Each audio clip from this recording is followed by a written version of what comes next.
कैसे करें financial planning. आपको तैयार करना है एक हॉलिडे फंड ताकि आप चैन के साथ अपनी छुट्टियां मना सकें।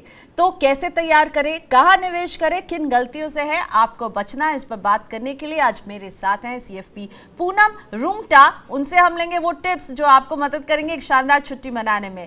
Thank you so much Poonam ji, आपने वक्त निकाला मनी 9 के लिए। अब समर वेकेशन का सीजन चल रहा है और छुट्टी जैसा गोल जो है वो सभी को इसका ख्याल आ जाता है। छुट्टी के गोल के लिए आप किस तरह की फाइनेंशियल प्लानिंग करने के लिए कहती हैं? अगर अभी फंड नहीं है तो क्या अगले साल तक फाइनेंशियल प्लानिंग के जरिए मैं एक स्ट्रेस फ्री हॉलिडे को प्लान कर सकती हूँ? पूनम, प्रियंका, ये बहुत अच्छा टॉपिक लिया है आपने।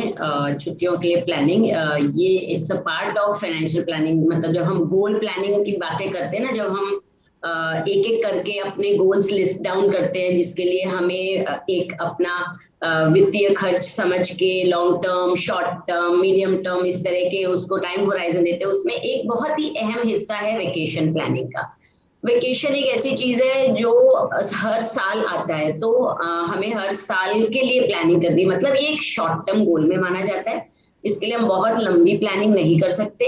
हाँ, कई लोग इस तरह की प्लानिंग करते हैं। जब हमारे पास अलग अलग तरह के निवेशक आते हैं, वो कहते हैं कि जी हमें 5 साल में तो एक इंटरनेशनल टूर लेना है और एवरी ईयर हमें डोमेस्टिक टूर लेना है। तो ये दो तरह की प्लानिंग फिर उसमें करनी पड़ती है। एक हो जाएगी कि आप हर साल जो लेते हैं, तो जब हर साल की बात करते हैं वो इतना शॉर्ट पीरियड है प्रियंका। और अगर हम महीने दर महीने उसके लिए सेविंग की बात करें तो जो लास्ट मंथ होगा, सपोज आपने अप्रैल मार्च टू मार्च आप करते हैं, तो जो लास्ट मंथ होगा उस अमाउंट को तो ग्रो होने का भी समय नहीं मिलता।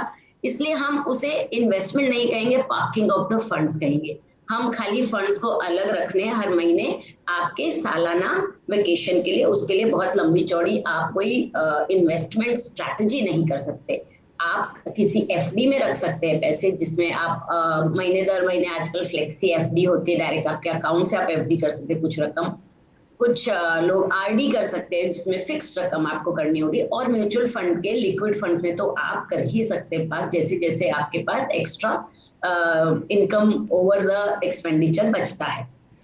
तो ये हुई बात फाइनेंशियल प्लानिंग की कि आपको कितनी प्लानिंग करनी है, ये नेक्स्ट स्टेप आता है। यानी हम जब भी हम गोल प्लानिंग की बात करते हैं तो हम उसके लिए एक अमाउंट सोचते हैं, आज की अमाउंट, और जब गोल पास आएगा उसकी अमाउंट, जिसको हम इन्फ्लेशन से उसको हम रिलेट करके फिर हम फैक्टर इन करके अमाउंट नक्की करते हैं। तो एक साल के अंदर बहुत ज्यादा फर्क नहीं पड़ता। हाँ, 4 से 5 साल तक का गोल रहा तो उसमें आपको फैक्टर इन करना होगा इन्फ्लेशन भी, कि किस इन्फ्लेशन रेट से एयर टिकट्स या होटल बुकिंग्स या खाने पीने का खर्चा बढ़ रहा। तो जब हम बात करते हैं वेकेशन प्लानिंग की, तो उसमें बजट बहुत जरूरी है कि हम किस बजट का हॉलीडे प्लान कर रहे हैं, और उस हिसाब से बैकवर्ड ट्रैक करके उसके लिए हमें महीने दर महीने पैसे बचाने होंगे, ताकि हम जब हॉलीडे पे जाएं तो स्ट्रेस फ्री होके जाएं और हम मनपसंद खर्च कर सके, मनपसंद घूम सके, और किसी तरीके का कोई हमें रोक रुकाव ना हो कि हम पैसे के चलते ये काम नहीं कर पा रहे। बिकॉज जब हम वेकेशन चूज करते हैं ना प्रियंका, हम ऐसी वेकेशन चूज करते हैं कि हम यहाँ एक बार जाके आ रहे, दोबारा वहां आना शायद हो ना हो। तो लाइफ टाइम का एक एडवेंचर, एक एक्सपीरियंस आप लेना चाहते हैं तो आप उसके लिए तैयारी करें। बता रही हैं अगर एक साल का ही समय है पूनम, तो बता रही है कि आपके पास FD और RD जैसे ऑप्शन है जहां आप फंड्स पार्क करें। लेकिन पूनम जी, एक साल के बाद तो आपने कर दी, अब अगर 4-5 साल का वक्त है, यानी लंबा वक्त है आपके पास प्लानिंग के लिए, तो किस तरह के निवेश करने चाहिए? अगर आपके पास 4 से 5 साल का समय है तो आप डेफिनेटली इक्विटी म्यूचुअल फंड्स का रुख कर सकते हैं, जिसमें आप प्योर इक्विटी में ना जाएं, हाइब्रिड किस्म के फंड्स ले, या डायनेमिक एसेट एलोकेशन के फंड्स हैं जिसमें डेट और इक्विटी दोनों होते हैं। पर अगर 5 साल का निवेश है तो हमें सिर्फ 3 साल उसमें बने रहने, और लास्ट के 2 साल तो हमें उनमें से निकल के प्योर डेट में जाना है। बिकॉज किसी भी तरीके का हमने जो गेन अचीव किया उसे हम खोना नहीं चाहते। बिकॉज 5 साल एक लंबा समय होता है, उसमें हम मार्केट के रिस्क को मिटिगेट कर सकते हैं और उसमें लेना ही चाहिए। बिकॉज इस टाइम होराइजन साथ मैं एफडी और आरडी इसलिए रेकमेंड नहीं करूंगी बिकॉज जो एफडी आरडी के रिटर्न्स हैं वो आपके जो इन्फ्लेशन फैक्टर को नहीं बीट कर पाएंगे ओवर 5 इयर्स ऑफ टाइम। इसलिए आपको इक्विटी म्यूचुअल फंड का रुख लेना चाहिए उसके लिए। यही नहीं प्रियंका, मुझे लगता है एक एनुअल बजट के साथ साथ साइड बाय साइड एक लॉन्ग टर्म बजट भी बनाते रहना चाहिए साथ ही साथ, क्योंकि लॉन्ग टर्म में आपको रिटर्न्स भी अच्छे मिलते हैं और हॉलीडे पे तो हमें हर साल जाना ही जाना है। सो ये ध्यान रखते हुए जैसे हम ईयर मार्क करते हैं हर इन्वेस्टमेंट को अगेंस्ट अ गोल, हम बच्चों की पढ़ाई के लिए, रिटायरमेंट के लिए, शादी के लिए, इस तरीके से जब हम एक एक अलग अलग पोर्टफोलियो डिजाइन करते हैं ईयर मार्किंग ईच गोल, उसी तरह एक ये भी गोल होना चाहिए जिसके लिए आप फंड्स उसमें डिसिप्लिन तरीके से हर महीने जाते रहें। तो होगा क्या, अगले 5 या 10 साल के अंदर आपका ये कॉर्पस ही आपको एक स्ट्रेस फ्री वेकेशन के लिए छूट दे देगा कि आप इसमें से बस पैसे निकालिए और वो फंड पीछे से अपना चलता भी रहे और उसमें से आप पार्शियल विड्रॉ कर सकते। यानी पूनम कह रहे हैं कि डेस्टिनेशन भी डिसाइडेड अगर नहीं है ना, तब भी आप ये एक हैबिट में कर लीजिए कि एक एंजॉयमेंट का बकेट हो जिसमें आप पैसे हमेशा अपने पूरी प्लानिंग के हिस्से में कुछ एंजॉयमेंट के लिए वहाँ पर पार्क करते रहिए। अच्छा पूनम जी, कोई जब घूमने जाता है, फ्लाइट का खर्चा आएगा, होटल का आएगा, घूमना फिरना, खाना पीना, ये सारे खर्चे आएंगे, इसके लिए आप कैसे बचत करने के लिए कहती हैं? और क्या फ्लाइट और होटल की बुकिंग कब करानी चाहिए, कितनी एडवांस करा लें? प्रियंका, ये बहुत ही interesting part of planning of vacations है। सबसे पहले तो आपको डेस्टिनेशन चुनना होगा। कई बार डेस्टिनेशन फिक्स्ड होते हैं हमारे, कई बार हम रैंडमली चूज करते हैं डेस्टिनेशन। तो सबसे पहले डेस्टिनेशन चूज करना है, उसके बाद में आपको कितने दिन जाना है, मतलब ड्यूरेशन ऑफ योर स्टे। और मुझे ऐसे लगता है कि वेकेशन पे अगर आप कंपनी के साथ जाएं, यानी आपके साथ कोई और लोग भी साथ में हो, तो खर्चे डिवाइड हो जाते हैं। जैसे कि आपके वहां पे लोकल ट्रैवल के खर्चे बच जाते हैं, खाने पीने में खर्चे बच जाते हैं। और जब आप किसी होटल में रिजर्वेशन की बात करते हो तो एक की बजाय 3 या 4 रूम लेने से आपको डिस्काउंट्स भी ज्यादा मिलते हैं। तो ये होने के बाद आप मोड ऑफ ट्रैवल नक्की करते हैं कि आपको किस तरीके से ट्रैवल करना है। Suppose you are travelling with in India और आप ट्रेन जर्नी ले सकते हैं, which is very beautiful nowadays, और बहुत पॉकेट फ्रेंडली भी होती है। साथ ही आजकल की जो रेल यात्राएं वो बहुत ही एक्सपीरियंस्ड फुल हो गई है, बहुत अच्छी हो गई है। आप मोड ऑफ ट्रैवल चुने और उसके बाद अपनी आइटनरी बनाएं। जैसे कि कई लोगों को बहुत शौक होता है बाहर जाके घूमने फिरने का, कईयों को ट्रैकिंग का शौक होता है, कई को जंगल सफारी देखना। ये सब देखते हुए आप सब कुछ प्री बुकिंग करा सकते हैं। जितनी प्री बुकिंग होती है, आई थिंक 3 से 4 महीने की प्री बुकिंग आराम से चलती कोई चीजों में। और ट्रैवल बुकिंग्स ट्रेन की कराएंगे तो 3 महीने, अदरवाइज फ्लाइट की तो आई थिंक 6 महीने तक भी आप प्री बुकिंग ले सकते हैं। उसमें काफी आपका कॉस्ट सेव होता है। Even for that matter holiday booking, hotel booking में भी आपको पहले से बुकिंग कराना है, बिकॉज नॉर्मली वेकेशंस लोग फुल सीजन टाइम में लेते हैं, बिकॉज तभी बच्चों की छुट्टियां होती है, ऑफिस से छुट्टी तभी इजीली मिलती है। तो ये सब देखते हुए जो पीक सीजन है, अगर उसी में आपको जाना है तब तो प्री बुकिंग बहुत जरूरी है। अदरवाइज आई वुड फील के आप ऑफ सीजन में जाएं, जहाँ ऑफ सीजन डिस्काउंट बहुत मिलते हैं। हालांकि ये टॉपिक हमारे फाइनेंशियल प्लानिंग से बहुत जुड़ा हुआ नहीं है, बट लेकिन आप घूमने की शौकीन है मुझे लगता है, इसलिए आप बहुत सारी चीजें ऐसी टिप्स भी दे रही है। अच्छा, अगर कोई बाहर जाना चाहता है, विदेश जाना चाहता है, यूरोप जाना चाहता है, तो खर्चे के लिए डॉलर की व्यवस्था करनी होगी या यहाँ वहाँ की लोकल करेंसी की व्यवस्था करनी होगी। ये करेंसी क्या पहले से खरीद कर रखी जा सकती है? कितने पहले खरीद सकते हैं? क्या एक रिटेल आदमी जाकर के इन करेंसी को पहले से खरीद के रख सकता है क्या, और खरीदनी चाहिए? करेंसी के इंतजाम में आप क्या टिप देंगी? This is very interesting part in case of foreign travel. कि फॉरेन ट्रैवल में 2 चीज जरूरी हो जाती है, एक तो आपका इंटरनेशनल रोमिंग फोन पे और दूसरी करेंसी की रिक्वायरमेंट।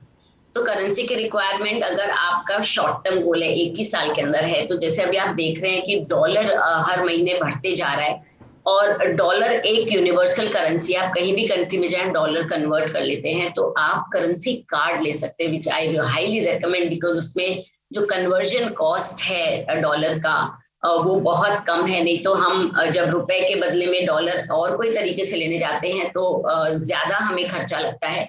तो आप करेंसी कार्ड शुरू कर सकते हैं लेना। बहुत सारे ऐसे प्रोवाइडर्स हैं जो करेंसी कार्ड देते हैं, उन्हें आप जब इंडियन रुपीस देते हैं तो आपके कार्ड के अंदर पैसे डिपॉजिट कर सकते हैं। तो आप ये कार्ड में जैसे जैसे आपके पास पैसे की छूट होती है आप उसमें डलवा के अपने पास रख सकते हैं। उसकी वैलिडिटी 1 साल 2 साल ऐसे रहती है, उसमें कोई डर की बात नहीं है। And it is safe also to keep those cards rather than आप फिजिकल में फॉरेन करेंसी रखें। तो करेंसी आप एक्यूमुलेट करना बिल्कुल एडवांस में शुरू कर सकते हैं Priyanka, because I give you an example. अभी जनवरी में डॉलर की रेट थी 74 to 75 रुपीज और आज देख रहे हैं हम 77 रुपीज। 3 साल की बढ़ोतरी विद इन 4 मंथ्स हो गई है। तो अगर आप इंटरनेशनल टूर ट्रैवल कर रहे हैं ईयर एंड में, तो आपको ये जो चेंज ऑफ करेंसी रेट है, डिफरेंस ऑफ यानी जो बढ़ रही है करेंसी की वैल्यू, उससे आपको और ये करेंसी कार्ड कहाँ से मिल सकते हैं? ये करेंसी कार्ड बैंक्स मुझे दे सकती हैं ये करेंसी कार्ड? बैंक्स भी देती हैं प्रियंका, और बहुत सारी फाइनेंशियल इंस्टीट्यूशंस भी प्रोवाइड करते हैं cards. If you want few names like Centrum बहुत रीजनेबल करेंसी कार्ड प्रोवाइड करते हैं, और बैंक्स में कन्वर्जन रेट थोड़े ज्यादा लगते हैं। So I would recommend to take it from a financial institution. ठीक है। अच्छा, ट्रैवल इंश्योरेंस पूनम, ये बहुत इंपॉर्टेंट हो जाता है।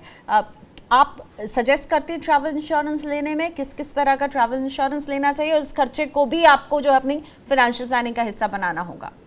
प्रियंका, ट्रैवल इंश्योरेंस के बिना कंट्री के बाहर जाना मुझे लगता है क्रिमिनल है। आपको बिना ट्रैवल इंश्योरेंस बिल्कुल ट्रैवल नहीं करना चाहिए। ट्रैवल इंश्योरेंस आपकी बहुत सारी ऐसी अनफोर्सिन सिचुएशंस का फाइनेंशियली कवर करता है, जैसे आपकी फ्लाइट डिले हो जाती है या फ्लाइट छूट जाती है तो इसमें आपको दूसरी फ्लाइट लेनी होती है, या आपका सामान बहुत टाइम मिसप्लेस हो जाता है, ऐसे मौके में देता है। ऑफ कोर्स बीमारी के लिए तो देता ही देता है। अगर आप फॉरेन लैंड में अगर आपको खुदा ना खास्ता कुछ फिजिकली मेडिकल प्रॉब्लम आ गई, कई बार हमने देखा एडवेंचर स्पोर्ट्स में ऑर्थोपेडिक प्रॉब्लम्स आ जाती है, या ये कोविड टाइम में कुछ प्रॉब्लम्स आ जाए, तो ऐसे में फॉरेन लैंड में अपना मेडिकल ट्रीटमेंट कराना बहुत बहुत ही मुश्किल और बहुत एक्सपेंसिव हो सकता है, एंड पूरे ट्रैप में आप फंस सकते हैं। इसलिए मेडिकल इंश्योरेंस लिए बिना आपको कंट्री के बाहर पाँव नहीं रखना चाहिए। आप जितने भी दिन ट्रैवल कर रहे हैं उतने ही दिन का आपको मेडिकल इंश्योरेंस मिलता है, आपको वो लेके ही जाना है। आई थिंक मेडिकल इंश्योरेंस में बिल्कुल भी कंजूसी नहीं करनी चाहिए। जो बेस्ट प्लान अवेलेबल है, जिस भी कंपनी को आप चूज कर रहे हैं वही आपको लेना चाहिए। At least 5 lakh rupees of dollar का मिनिमम आपको लेना चाहिए। ठीक है। अच्छा, शॉर्ट टर्म लोन्स कई मिलने लगे हैं, बैंक्स दे रही हैं, फाइनेंशियल इंस्टीट्यूशंस दे रही हैं, फिनटेक एप्स में आपको मिल रहे हैं शॉर्ट टर्म लोन, और हॉलीडे लोन्स भी मिल रहे हैं। तो इन्हें आप कितना सही मानती हैं? शॉर्ट टर्म लोन लेकर के छुट्टी की ख्वाहिश पूरी कर लेने में बुराई तो नहीं है? प्रियंका, जैसे मैंने कहा कि ट्रैवल इंश्योरेंस लिए बिना क्रिमिनल है ट्रैवल करना, वेकेशन लेना, वैसे ही उससे ज्यादा क्रिमिनल है अगर आप बोरो करके ट्रैवल करते हैं, वेकेशंस लेते हैं। वेकेशंस एक ऐसी इमरजेंसी नहीं है जिसके लिए आपको डेट साइकिल में उतरना है, क्योंकि आप जब भी किसी भी तरीके का लोन लेंगे या कोई भी तरीके का बोरोइंग लेंगे घूमने के लिए, तो उसका इंटरेस्ट तो आपको चुकाना ही होगा। और जब आप इन गोल्स के लिए डेट लेते हैं और उसके पे इंटरेस्ट चुकाते हैं, तो आपके दूसरे जो इम्पोर्टेंट गोल्स हैं वो कहीं ना कहीं हैम्पर होंगे। इसलिए ट्रैवल के लिए आपको कभी भी बोरो नहीं करना है। बहुत सारे ऐसे डेस्टिनेशंस हैं जो हर बजट में फिट होते हैं, इसलिए मुझे नहीं लगता है कि आपको इतना डेस्परेट होके बोरो करना पड़े वेकेशंस के लिए, because vacations are for fun and for rejuvenation. उसमें आप स्ट्रेस लेंगे, लोन लेंगे, फिर उसका ईएमआई का स्ट्रेस लेंगे, तो इतना वर्थ नहीं है। ठीक है, तो लोन से बचिए। लोन आपको लुभाएंगे पर लोन से बचिए। पूनम जी ने कह दिया है, फाइनल वर्ड, छुट्टी मनाना है, स्ट्रेस लेना नहीं है, स्ट्रेस फ्री होना है, इसलिए लोन का स्ट्रेस भी नहीं लीजिए।